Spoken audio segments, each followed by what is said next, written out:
Hello વિદ્યાર્થી મિત્રો, કેમ છો બધા? મજામાં? ફરી એકવાર આપણે આ મધ્યમ થ્રુ મળીએ છીએ. લાસ્ટ લેક્ચરમાં એટલે કે ગયા લેક્ચર સુધી આપણે અંતર્ગો અરીસા, તેના સૂત્ર અને ઉદાહરણ નંબર 1, 2, 3 ની વાત કરેલી હતી. હવે ખાસ કરીને ઉદાહરણ નંબર 3 જેવા સ્વાધ્યાયના બીજા બે એક દાખલા છે. સ્વાધ્યાયનો દાખલા નંબર 1 અને સ્વાધ્યાયનો દાખલા નંબર 2. તેની ટૂંક નાનકડી એવી રકમ તમારી સામે રાખેલી છે, પણ રકમ ઉપર એકવાર નજર રાખવા માટે વિડીયો પોઝ કરીને રકમ પહેલા શાંતિથી વાંચી લેશું. અહીંયા વાત કરશું પહેલા સ્વાધ્યાયના 9.1 માં દાખલાની. રકમ થોડી નાનકડી રાખેલી છે અને ધ્યાન આપીશું. તમે જે વાંચેલી છે રકમ એ પ્રમાણે શું ફેર લાગે છે. એક અંતર્ગોળ અરીસો આપેલો છે કે જેની વક્રતા ત્રિજ્યા 36 સેન્ટીમીટર હોય, એટલે કે 36 સેન્ટીમીટર વક્રતા ત્રિજ્યા ધરાવતા અંતર્ગોળ અરીસો. જો વક્રતા ત્રિજ્યા 36 સેન્ટીમીટર હોય તો ઓબ્વિયસ વસ્તુ આપણને ખબર છે કે વક્રતા કેન્દ્ર લંબાઈ કેટલી મળે છે? 18 સેન્ટીમીટર. અને અંતર્ગોળ હોવાથી આપણે આગળ શું લખીએ છીએ? માઇનસ લખીએ છીએ. ઈ અંતર્ગોળ અરીસાની સામે 2.5 સેન્ટીમીટર ઊંચાઈની મીણબત્તી અહીંયા વસ્તુ તરીકે કામ કરશે, એટલે વસ્તુની ઊંચાઈ 2.5 સેન્ટીમીટર. મીણબત્તી અરીસાથી 27 સેન્ટીમીટર દૂર રાખેલી છે, એટલે વસ્તુ અંતર બનશે તમારું 27 સેન્ટીમીટર. વસ્તુ અંતર એટલે કે અરીસો અને મીણબત્તી વચ્ચેનું અંતર. તો શોધવાનું શું છે? તો શોધવાનું છે પ્રતિબિંબની ઊંચાઈ, જેને આપણે h ડેશ વડે દર્શાવીએ છીએ, અને પ્રતિબિંબનું સ્થાન એટલે કે પ્રતિબિંબ અંતર શોધવાનું છે. અને હજી કઈક વસ્તુ શોધવાની છે, પ્રતિબિંબનો પ્રકાર. ચલો, તો સૌપ્રથમ આપણે અહીંયા શોધીશું v એટલે કે પ્રતિબિંબ અંતર. તો પહેલી વસ્તુ છે પ્રતિબિંબ અંતર.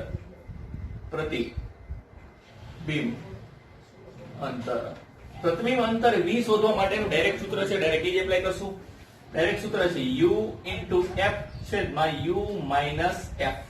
જગ્યાના અભાવના હિસાબે આપણે અહીં સાઈડમાં જ ઇક્વેશન લખતા જશું. u અને f ની કિંમત મૂકીશું. u બરાબર છે -27,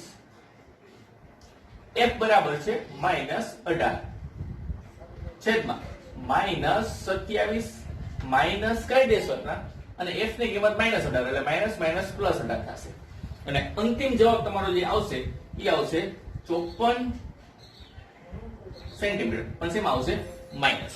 એટલે v નો આન્સર મળ્યો તમને 54 સેન્ટીમીટર. આ તમારો એક ફર્સ્ટ આન્સર છે. ચલો, આ પહેલી વસ્તુ મળી. તો બીજી એક વસ્તુ શોધવાની છે. બીજી વસ્તુ શોધવાની છે પ્રતિબિંબની ઊંચાઈ. પ્રતિબિંબની ઊંચાઈ શોધવા માટે આપણે મોટવણીનો ઉપયોગ કરશું. મોટવણીનું સૂત્ર તમને ખબર છે. મોટવણી m is equal to h dash છેદમાં h is equal to -v/u. આ મોટવણીનું સૂત્ર છે. એમાં m ને થોડીક વાર સાઈડમાં રાખી દઈએ. આ ઇક્વેશન ને પકડીએ. આમાંથી તમારે h dash શોધવાનો છે, એટલે અહીંયા હું કરતા બનાવું છું h dash ને. h dash ને કરતા બનાવીએ આપણે. h પેલી બાજુ આવશે, એટલે -v/u into h. vu અને h ની કિંમત મૂકીએ આપણે. v ની કિંમત છે -54 છેદમાં u ની કિંમત જે છે ઈ છે 27 into h. h ની કિંમત છે તમારી 2.5. આ બધી કિંમતો મૂકતા તમારી સામે હવે h ડેશ ની વેલ્યુ આવશે, જે વેલ્યુ છે -5 સેન્ટીમીટર. આ મળ્યો તમને સેકન્ડ આન્સર.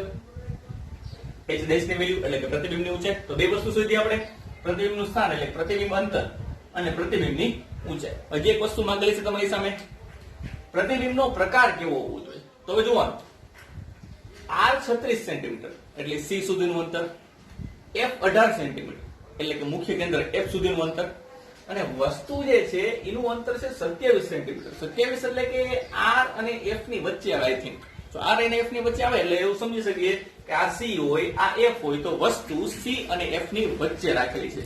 જો વસ્તુ c અને f ની વચ્ચે રાખેલી હોય તો પ્રતિબિંબ c થી થોડે દૂર મળે, વસ્તુ કરતા મોટું મળે, વાસ્તવિક અને કેવું મળશે? ઉલટું મળશે. તો પ્રતિબિંબનો પ્રકાર લખીશું અહીંયા.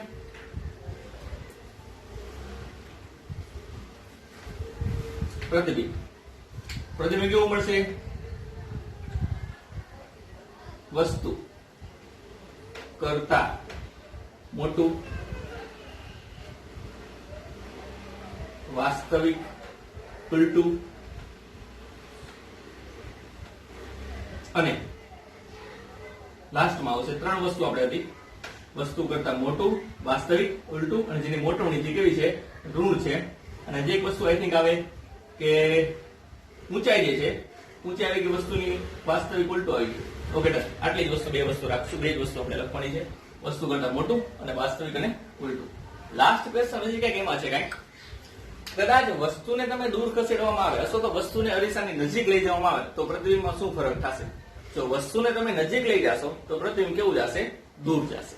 આપણે 6 કિસ્સા હતા એમાં વાત કરતા હતા અનંત અંતર, પછી હજી નજીક, જેમ જેમ વસ્તુ નજીક આવતી હતી એમ પ્રતિબિંબ કેવું આવતું હતું? દૂર આવતું હતું. ચલો એક વસ્તુ સ્થાન લખી નાખીએ. ચલો સી થી થોડે દૂર, આ 3 વસ્તુ મેન્શન કરશું આપણે.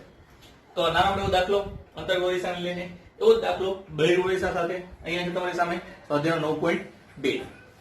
અહીંયા એક દાખલો છે બહિર્ગોળ અરીસો કે જેની કેન્દ્ર લંબાઈ ડાયરેક્ટ આપેલી છે 15 સેન્ટીમીટર. એટલે રકમમાં ખાસ ધ્યાન રાખશું, પહેલા રકમ વાંચી લેશું વિડીયો પોઝ કરીને, કે 15 સેન્ટીમીટર કેન્દ્ર લંબાઈ વાળો બહિર્ગોળ અરીસો કે જેની સામે 4.5 સેન્ટીમીટર ઊંચાઈનું એક વસ્તુ રાખેલી છે.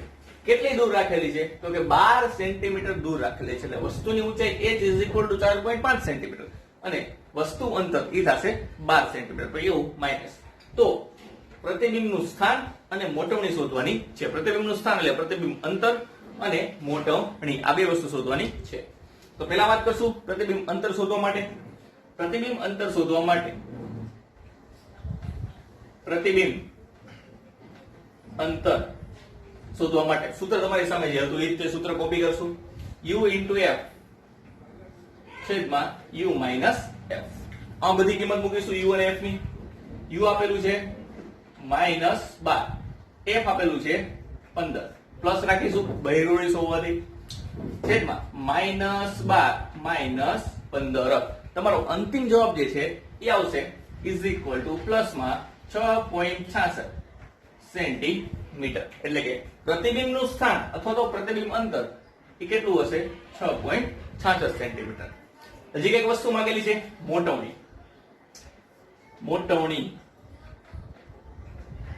મોટવણીનું સૂત્ર છે m = -v/u. h ડેશ ના છેદમાં h પણ વાપરી શકો, પણ તમારી સામે h છે, h ડેશ છે નહીં, એટલે આપણે -v/u સૂત્ર વાપરશું. માઇનસ v ની કિંમત તમને આપેલી છે, v મળી 6.66 છેદમાં u. u છે -12, 6.66 છેદમાં 12, એટલે જવાબ આવશે મોટવણીનો m = 0.55, નિયર અબાઉટ 54-55 જેટલો આવશે. આ થયું મોટવણીનો જવાબ. આ બે વસ્તુ માંગેલી છે. અને આમાં પણ તમને લાસ્ટમાં ક્વેશ્ચન પૂછેલો છે કે જો વસ્તુને અરીસાની નજીક લઈ જવામાં આવે તો અરીસાની દૂર લઈ જવામાં આવે તો પ્રતિબિંબમાં કોઈ ફેરફાર થશે? તો કે જેમ વસ્તુને તમે દૂર લેતા જાશો અરીસાથી, બહિર્ગોળ હોવાથી, જેમ વસ્તુ દૂર જશે એમ પ્રતિબિંબ અરીસાની પાછળ દૂર જશે. અને ધારો કે વસ્તુ અનંત અંતરે જતી રહી તો પ્રતિબિંબ ક્યાં કેન્દ્રિત થશે? f ઉપર કેન્દ્રિત થશે, એટલે કે મુખ્ય કેન્દ્ર ઉપર કેન્દ્રિત થશે. એટલે બે ની અંદર જે વિશિષ્ટ કિસ્સા છે એટલે પૂછ્યા હતા, એ આપણે લખેલા નથી, પણ આપણે જે કિસ્સા દોરેલા હતા એના ઉપરથી ધ્યાન દોરવાનું. હવે વધીએ આગળ. ઉદાહરણ નંબર 4, એક વસ્તુ આપણે બાકી રાખેલું હતું એના તરફ આગળ વધીએ. સમજતા પહેલા રકમ ઉપર ખાસ ધ્યાન આપી દેશું, એના માટે વિડીયો પોઝ કરી દેશું. જો રકમ ઉપર સમજાઈ જાય તો થોડુંક ધ્યાન અહીંયા નાનકડી ટચુકડી રકમ ઉપર પણ આપીશું. રકમમાં તમને એવું કીધેલું છે કે તમે ખુદ કોઈ પાર્ક કરેલી કારમાં બેઠા છો અને કારનો સાઈડ વ્યૂ મિરર એટલે કે સાઈડ ગ્લાસ, જમણી બાજુ ડાબી બાજુ બંને બાજુ જે બહારનો અરીસો હોય એને સાઈડ ગ્લાસ કહેવાય, સાઈડ વ્યૂ મિરર કહેવાય. તે 2 મીટર વક્રતા ત્રિજ્યા ધરાવે છે, એટલે કે r = 2 મીટર. હવે 2 મીટરમાં પ્લસ રાખેલું છે, માઇનસ નથી રાખેલું. એનું રીઝન એવું છે કે કારની અંદર જે સાઈડ વ્યૂ મિરર આવે છે અથવા તો બાઇકની અંદર જે સાઈડ વ્યૂ મિરર આવે છે એ બંને કેવા હોય છે? બહિર્ગોળ હોય છે. એટલા માટે આપણે સાઈડ વ્યૂ મિરર કેવા રાખેલા છે? અહીંયા બહિર્ગોળ એટલે કે પ્લસ રાખેલું છે, એના માટેની સંજ્ઞા. તો r = +2 મીટર. જો r = +2 મીટર હોય તો f = 1 મીટર, એટલે એના કરતા કેવી થશે? અડધી થશે. હવે જોવાનું શું છે, તમે ધારો કે કારમાં બેઠા છો આવી રીતે અને સાઈડ ગ્લાસમાં નજર રાખીને જોવો છો તો પાછળથી કોઈ એક વ્યક્તિ રોડ ઉપર દોડતી અથવા તો ચાલતી આવે છે કે જેની ઝડપ 5 મીટર પ્રતિ સેકન્ડ છે. એટલે કે જે વ્યક્તિ આવે છે, વ્યક્તિની ઝડપ 5 મીટર પ્રતિ સેકન્ડ છે, જે વાસ્તવમાં છે. હવે તમે એનું પ્રતિબિંબ ક્યાં નિહાળશો? તો કે અરીસામાં નિહાળશો. ઓબ્વિયસ વસ્તુ છે. તમને અરીસામાં વ્યક્તિ દેખાશે કે વ્યક્તિ નજીક આવે છે, અરીસામાં આવે છે નજીક. તો જેમ વસ્તુની ઝડપ 5 મીટર પ્રતિ સેકન્ડ છે, તો અરીસાની અંદર જેનું પ્રતિબિંબ રચાય છે, આભાસી પ્રતિબિંબ, એ આભાસી પ્રતિબિંબની ઝડપ કેટલી હશે એવું તમને પૂછે છે. તો અહીંયા વસ્તુની ઝડપ એટલે કે વ્યક્તિની ઝડપ vo 5 મીટર પ્રતિ સેકન્ડ ધારેલી છે. તો પ્રતિબિંબની ઝડપ vi કેટલી છે તમારે શોધવાનું છે કે જ્યારે વસ્તુ અંતર 39 મીટર હોય, જ્યારે વસ્તુ અંતર 29 મીટર હોય, જ્યારે વસ્તુ અંતર 19 મીટર હોય અને જ્યારે વસ્તુ અંતર 9 મીટર હોય. આ 4 વસ્તુ અંતર માટે તમારે પ્રતિબિંબની ઝડપ vi શોધવાની છે. દરેક કિસ્સામાં કોમન વસ્તુ છે એટલે ફર્સ્ટ કિસ્સામાં ખાસ ધ્યાન આપીશું. અહીંયા તમારી સામે એક બહિર્ગોળ અરીસો ગોઠવેલો છે. ત્યાંથી વ્યક્તિ એટલે કે વસ્તુ હાલમાં u1 અંતરે છે, તમને આપેલું છે પ્રારંભિક અંતર કેટલું આપેલું છે -39 મીટર. તો તેનું પ્રતિબિંબ ક્યાંક રચાતું હશે અરીસાની પાછળ આભાસી, જે કેટલા અંતરે છે ધારો કે v1 અંતરે છે. તો આ છે વસ્તુ, આ છે પ્રતિબિંબ. પ્રતિબિંબ અંતર શોધવું હોય તો તમારી પાસે સૂત્ર છે.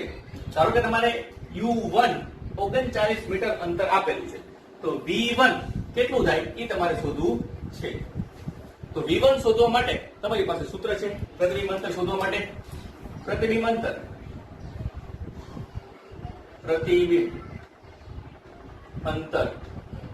v1 is equal to u into f છેદમાં u minus f. અહીંયા u ની જગ્યાએ આપણે લખીશું u1. ચલો કિંમત મૂકીશું.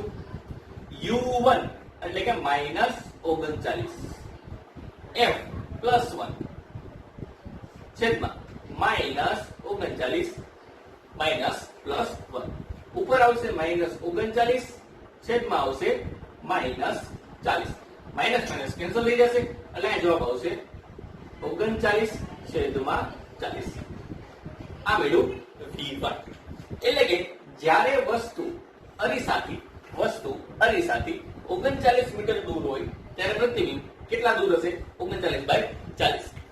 એકમ મીટર રાખશું, એકમ ડિનોટ કરશું ખાસ મીટર વડે. આટલા મીટર પ્રતિબિંબ કેવું હશે દૂર હશે. હવે તમને ખાસ વ્યક્તિની ઝડપ આપેલી છે કે વસ્તુની ઝડપ આપેલી છે.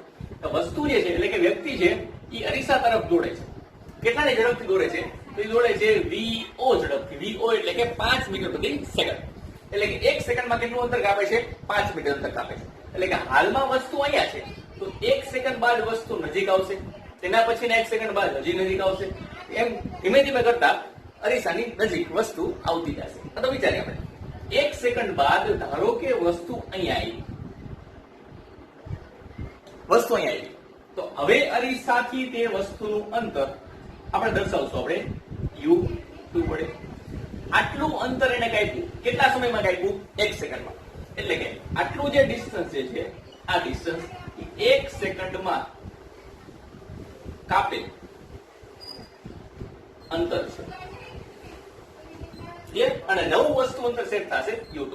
જો વસ્તુ નજીક આવી ગઈ તો બે વસ્તુ બહિર્ગોળના કિસ્સામાં આપણને ખબર છે પ્રતિબિંબ પણ થોડું કેવું આવશે? નજીક આવશે. એટલે પ્રતિબિંબ પણ નજીક આવશે તો નવું પ્રતિબિંબ રચાશે થોડુંક અરીસાની નજીક.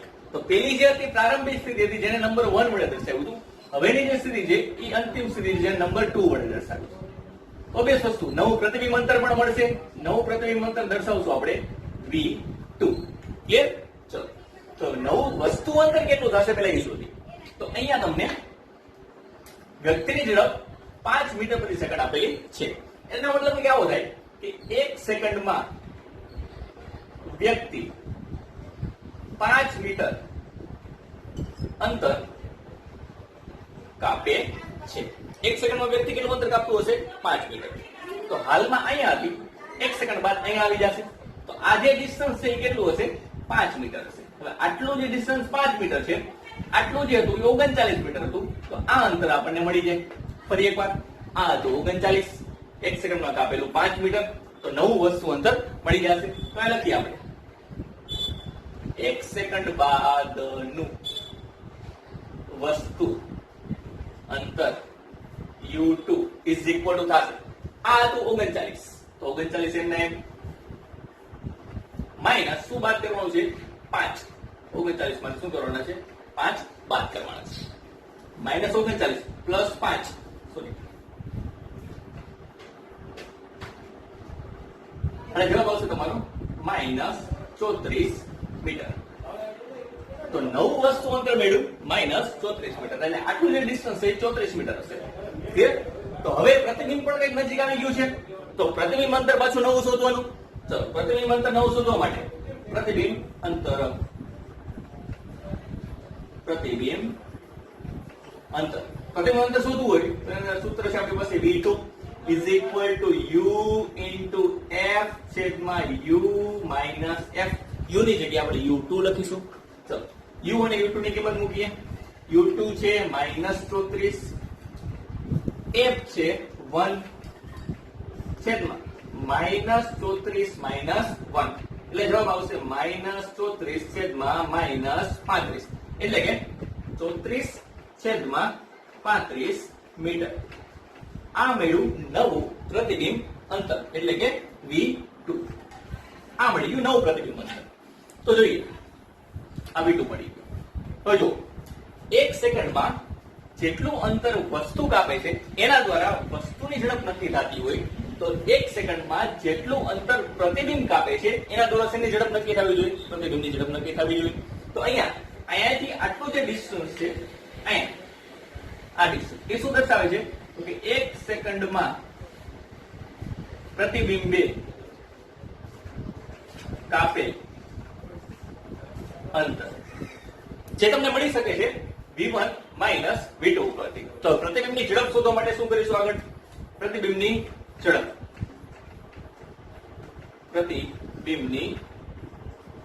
પ્રતિબિંબની ઝડપ શોધવા માટે આપણી પાસે સૂત્ર છે નાનકડું એવું ઝડપનું. v is equal to કાપેલું કુલ અંતર છેદમાં એના માટે લાગતો સમય. તો કાપેલું કુલ અંતર જોઈએ, 1 સેકન્ડમાં આટલું અંતર કાપે છે.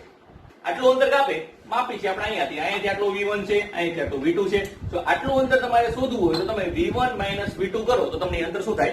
મળી જાય. તો કાપેલું અંતર જે છે એ હશે v1 minus v2. કેટલા સમયમાં? છેદમાં સમય આવે છે, એટલે કેટલા સમયમાં? તો સમય લખેલો છે 1 સેકન્ડ, તો અહીંયા આવશે 1 સેકન્ડ. 1 સેકન્ડ લખી ન લખી કઈ ફરક પડતો નથી. તો માત્ર v1 અને v2 ની કિંમત મૂકીશું.